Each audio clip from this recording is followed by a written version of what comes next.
Hi friends, this is Nicole Marguerite. Thank you for tuning into the No Show on my YouTube channel. Sit back, relax, and enjoy this meaningful conversation with this month's special guest.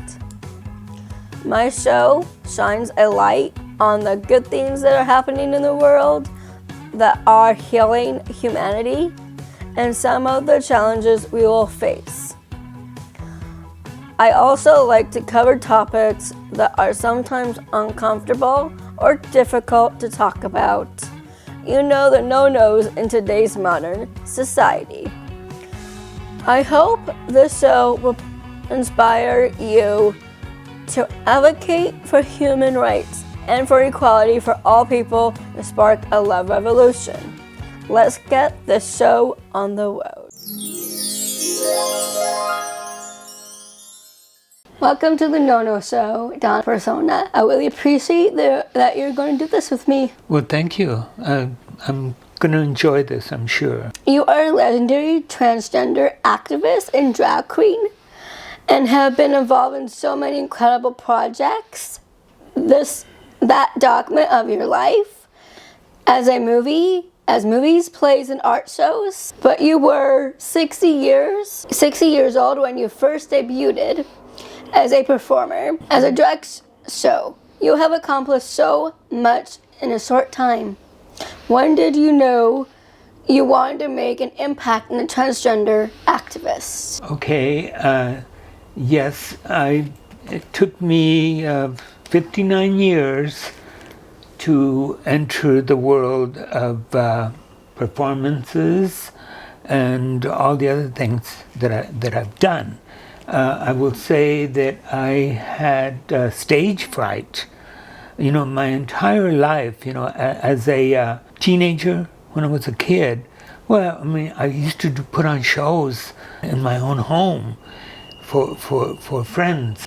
Back then it was not as expensive. It cost a nickel to have they paid a nickel to see a show. And those were friends, and so I wasn't so shy. But I got a love for theater and play acting and having a good time early on. So I made friends with the people that did community theater. That wasn't professional theater, but that was being neighborhood. And so I would be involved, but I would never audition for a role, or I didn't want to get on the stage. So I just went to their rehearsals and I bought sandwiches for them and painted chairs and things like that. I wanted to do it, but I was afraid to try.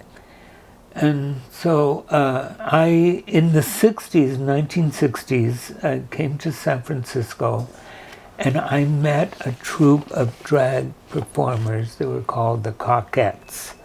And I'm going to say that they are San Francisco royalty, and they did shows in the park, Golden Gate Park for one thing, and so I hung out with them. And again, I didn't want to do it, I was nervous and scared. And actually, I had this voice that said to me, "People who are talented do that. You don't do that." I had a voice that said that. You're not good enough for this. Let them do it. When I was with the Coquettes, I hung out with them, and I played the same role. I helped them out, but I wouldn't perform with them. And then, I started dating the producer of a movie that the Coquettes were making, Elevator Girls in Bondage. And he said, "Donna," he didn't call me Donna then. I didn't have that name yet, but he said, "Do you want to be in this movie?" I said, No, I don't. And he tricked me into being in the movie. One night, they had cameras and they had locations. One day he said, "Look, we have to give up this hotel lobby at midnight, and this performer isn't here. You've got to do that role." So I did. And you can tell when you see the movie that I didn't really want to be there, But anyway, that kind of loosened me up, and I decided to be more afraid and branch out. So that's how I got to the performance.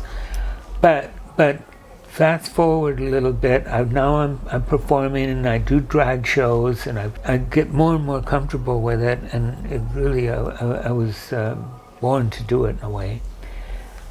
But then I learned about a documentary film that Susan Stryker made about Compton's cafeteria, the riot. And that was about a group of transgender sex workers that would do their job in the Tenderloin, and they used to go to this Compton's cafeteria. And I used to go there. And I met them.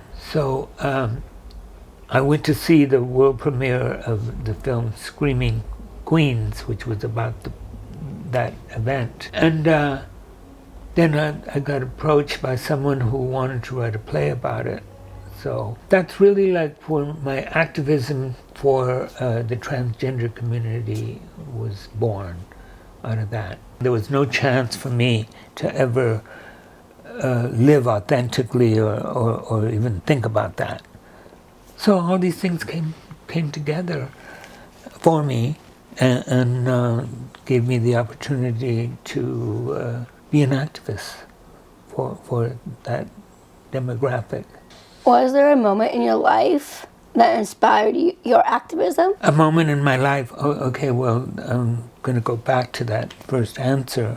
My activism, I like to say this, because this is my true story. I'm 78 years old, and throughout my life, I have been interested in social justice, and I think of myself as a humanitarian. And so even as far back as really maybe like my college days in the 70s, 1970s, I attended college at San Jose State University. There was a program there called EOP, and that's called Equal Opportunity Program. And another way of talking about it is called affirmative action. People of color, and in this case there were black students, Latinos, Asians, who didn't get privilege. Education was more difficult for them. So I worked with that program at San Jose State, the Equal Opportunity. And ironically, like the administration, when I went to attend San Jose State, they said, you could enter into the school with the EOP program.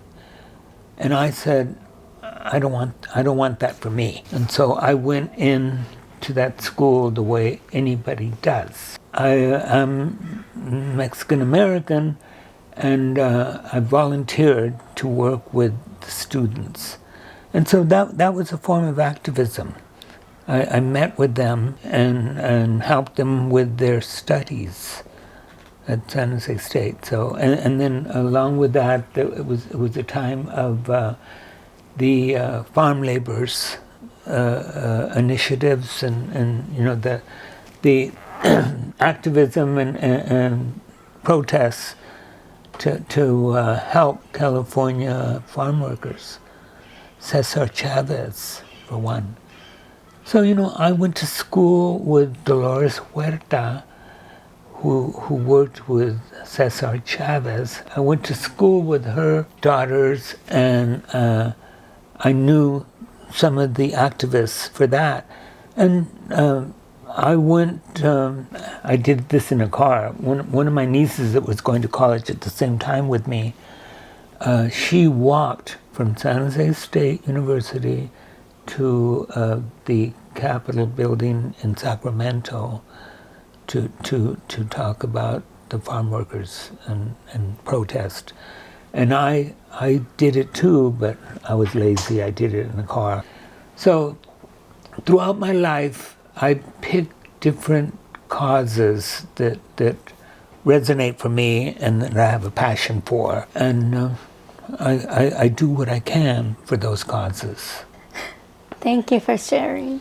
That's all I can say. I really enjoyed what you just said. I really enjoyed it. What do you believe is one of the greatest achievements? I would have to say, and it's on the same subject, co-writing a play about Compton's cafeteria, the riot. At San Jose State University, my field of study was English literature, and with a minor in Spanish literature. So I learned composition and all about literature, and so this was something that I could use in my life.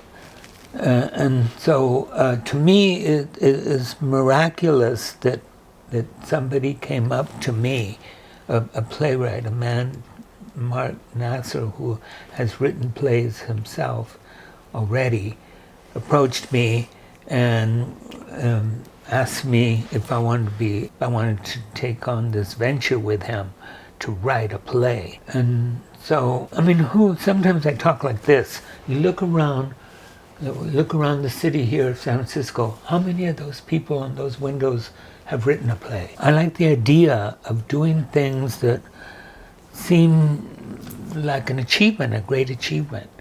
And I have come to believe that it was meant. I also believe in magic. You know, when people say, I've had people say, oh, that's a coincidence that you went to that diner when you were a teenager, Compton's, and say, well, you know, I don't believe in coincidences. I think I was sent there by a power that I don't understand. I truly believe that it was meant for me to witness what was going on there and to know these ladies. And so I could, because this is sad, but every one of them except one is dead. They're dead. So they can't tell their own stories. So I think that's my greatest achievement in life, that I got to write a story that is true about a group of people that can't speak for themselves, who the world, I'm going to say, even in their own community, like LGBTQ, think poorly of these people. I've heard about it. And I knew them, and they were beautiful, wonderful women in this case. So that is my greatest achievement to me, is to represent them and tell. And you know, one way that I'm telling this story, because this is something else that is magical to me. I am in a film called Donna, and the world premiere was here in San Francisco in 2022, and it is it's a British film, and it's traveling around the world. This movie is traveling around the world, and in this movie there's an excerpt from our play. 5 minutes. KQED here in San Francisco, they filmed the entire play, but they made a blurb for us, and that's in the movie. So that story that means the most to me, which I'm telling you is my greatest achievement, is going around the world. And sometimes I watch these interviews like this today. I watch them on YouTube, and they'll be from other places in the world. In this case, I'm thinking these two men who review movies from Cardiff, Wales, and in the review, this one of the men says, "Well, I've never heard of this history, but I'm going to research it now." That filled me with joy to hear him say that. So I get to tell this story and spread it around the world. The movie of your life, Donna, seems to center around the courage the director said he hoped the film would inspire others to find their courage. What message do you hope people will take away from watching your film? Where can they watch the film? As I've mentioned, the film is a British film, and it is currently being shown in theaters around the world. So it can't be widely seen yet by Americans, but eventually it will be. But one of the themes that emerges from the story, because the movie Donna is a series of stories, and they're my stories. And it starts, it's just one story after another from the beginning to the end. And they were pretty intelligent about the first story is when I was a child. What am I looking for? They're placed in order of how I came out into the world, how I grew up. And but something about me that comes out in the film is that even though I was shy about show business and stuff, I have a lot of confidence, self-confidence, and somehow I think because I owe it to my family and my parents, my biological family, my parents. I was and am well loved in my family. And you know what? I love myself. Somehow I got the idea to love who I am. And so I resist certain things like looking for acceptance. You know, because I get asked that, like, well, do you accept yourself? Well, you know, the question makes my shoulders stiff. Like, for someone to ask me if I accept myself is to have me consider and think if I'm acceptable. So, and I rebel on that and say, I accept myself, of course. I'm wonderful. What's not to accept? So I don't like wondering if I'm acceptable or people approve of me. Like, I've even had people say, well, you know, I now approve of you. Look, I come pre-approved. You don't have to approve of me. So those are some of the messages that come out in the movie, in the film. And so one thing I want to impress on people is to love yourself. You know, you're lovable. Trust me, you are lovable by virtue of waking up and breathing air. You are lovable, you deserve love. Love yourself. And loving oneself opens you up to love others. So that's one of the things. And, you know, I'll say it again, I'm 78 years old. I'm thriving in my personal life. And so a message that I want to come out in the film is one can live to 78 to 80 to 90 and live a life where it's productive. I'm doing things, reaching people and doing good things. So I need time for that, and that's another thing that I want to come across in the film. I can be an activist, I can do things, and I can get old. I can love myself, and I can love others. I love that. I love myself too, and help others before myself. Yes, that's what I love to do. It's my passion.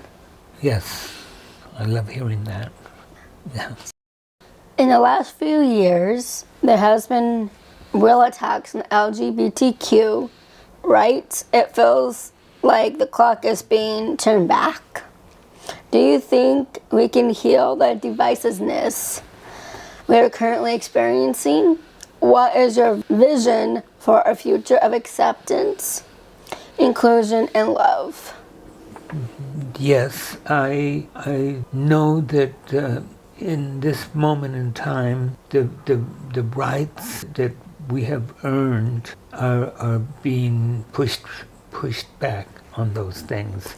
And even before this election, which just culminated with Donald Trump being elected president, doing my activism and interacting with people who are younger than I am, which is everybody, but young people that, their concerns seem different than mine were. It's like, just one example I'll give you is using the proper pronouns for them. Well, when I get an opportunity and I talk to them, I'll tell them, I like this phrase, now more than ever. You do something to make your community known and to better your community that you can.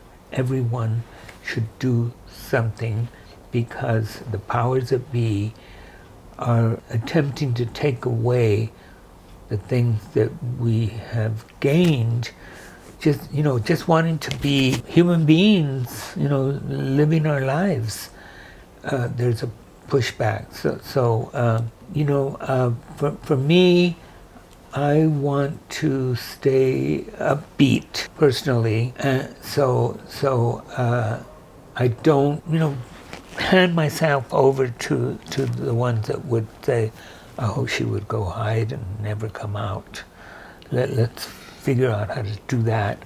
Well, I'm not going to do that, and I personally have joy. There's some joy in my life, and I want to have optimism. I went through a lot before and saw gains. It can happen again. It can happen again. I'm just going to have to keep working at it, on a daily basis.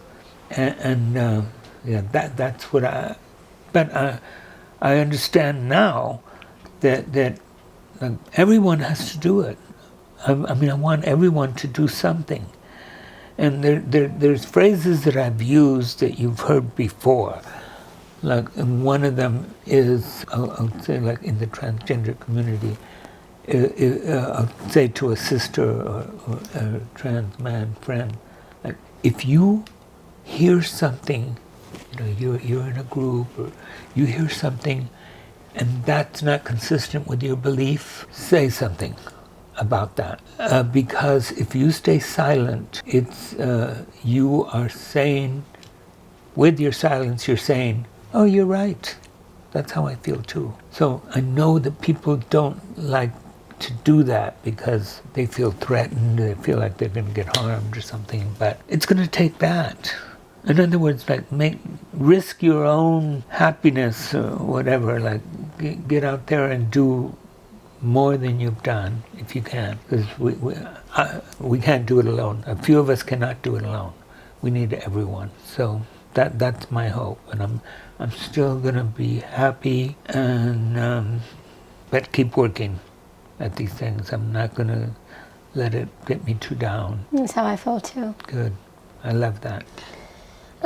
I have read that one of your personal goals is to inspire other people to feel safe, to be their authentic selves. How are you actively achieving that goal? I inspire people to be their authentic selves by my deportment or how I behave when I'm with them. I showed them through my interactions with them that I'm looking at the real deal. Oh, I see so much here with you that I think is nice. This is, really who you are. I love this. I fortify that in them, positive reinforcement. And this is another thing that's just me and always has been me. You're not going to find out from me that there's something not right. I don't do that, period. And so that's how I do. When I'm in the presence of somebody else, I let them thrive and blossom in front of me, and they're not being critiqued. And so that's like a subliminal way to let them know that feel like I'm in the presence of somebody who's authentic, and that's a good thing, and I hope you continue to do that. Thank you. You're quite welcome. Finally, what legacy do you want to leave? What do you want to be remembered for? I believe that I want to be remembered as being a nice person. Be nice. I want to be remembered as someone who attempted to have an impact on the people that I know, and also I want my legacy to be that I seem to love. I have a great capacity for loving, and that's what I want to be remembered for. Thank you so much. I love you. I love you. I really do. Me too. It's time to reunite, to fight for human rights. Here's your call to action. I am proud to have contributed as a guest author to the Rainbow Guidebook. 1 in 4 people with intellectual and developmental disabilities identify as LGBTQ. I am one of those people. Individuals with disabilities who are part of the LGBTQ community should be able to express their sexualities without judgment or discrimination. We are just like everyone else, and we deserve a system of support to be ourselves. The Rainbow Guidebook is about understanding the lives and experiences of LGBTQ people with disabilities. It was created for allies and supporters such as family members, medical professionals, and service providers. It's an educational resource so they can learn how we want to be treated and supported. Everything you read in the Rainbow Guidebook is based on the life experiences of LGBTQ+ self-advocates, how they want to be treated and supported, the life experiences they've been through, and their stories in their own words. The guidebook was written by LGBTQ self-advocates Pauline Bozeman, Nora Johnson, and Oscar Hughes. It was made possible by a grant from Boston University. It's available at rainbowguidebook.com. Here is a short portion of my chapter. Being part of the LGBTQ community helps me feel safe and accepted more than any other marginalized community. One of the reasons is people with the LGBTQ community accept one another and love them for who they are. Being gay in the world can be great. However, our culture will never accept me being a human being who dreams of a future with a partner I love. People don't see me, they only see I have a disability. As a gay person with an extra chromosome, Down syndrome, I need you to see me. Don't assume I have or want to have a boyfriend. Love everyone for who they are, whether they are gay, a person with a disability, or someone who does not identify as a man or a woman. I would say it is no one's business who I love. I hope I can inspire you by just being yourself. I hope you can express yourself in an authentic way and feel safe doing so. Thanks for watching and listening to my message. I encourage family members and professionals who are involved in the lives of someone with a disability in the LGBTQ community to explore the Rainbow Guidebook. it's important to educate yourself and others and to treat people with disabilities in the LGBTQ community with respect, unconditional love, and an open mind. Thank you. Don't blink, you might miss the rapid fire questions. Ready, set, go. If you aren't doing the career you have now, what other career would you do? I would run an orphanage. What is the best advice someone has given you? Be yourself. Who has influenced your life? My mother. What is something nobody knows about you? That I like a lot of attention. Since this is the No-No Show, I would like to ask you, what would you think the big no-no in our modern society? Sticking to their own business seems to be a no-no. They want to get into other people's business. Thank you. No.